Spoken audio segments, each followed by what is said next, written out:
இன்றைக்கி super and ஹெல்த்தியான lunch menu பார்க்கலாமா?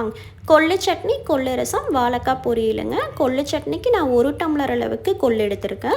நான் வந்து வறுக்கவும் இல்லைங்க, ஊற வைக்கவும் இல்லை. ஜஸ்ட் 2-3 டைம் வாஷ் பண்ணிவிட்டு மஞ்சத்தூள், உப்பு சேர்த்திட்டு எந்த டம்ளரில் கொள்ளு எடுத்தீங்களோ அதுலேயே 5 டம்ளர் தண்ணி விட்டு 8 விசில் விட்டு எடுத்துக்கோங்க. 8 விசில் விடும்போது தான் நம்மளுக்கு கொள்ளு நல்லா வெந்து வரும். வெயிட் லாஸ் இருக்கிறவங்க, சுகர் பேஷண்ட்ஸுங்க, கோல்டு பிரச்சனை இருக்கிறவங்க வாரத்தில் ஒரு நாளைக்கு கொள்ளு சட்னி, ரசம் ட்ரை பண்ணிக்கோங்க. ஒரு 80% நம்மளுக்கு கொள்ளு நல்லா வெந்து வந்துடும். அதில் பாதி தண்ணி எடுத்து கொள்ளு ரசத்துக்கு வச்சுக்கோங்க.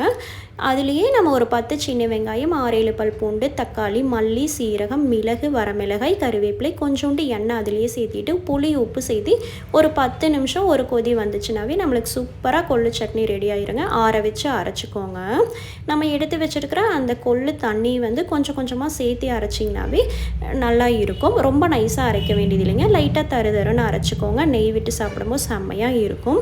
அந்த எடுத்து வச்சுருக்க தண்ணியிலேயே ரசம் வச்சுக்கலாங்க.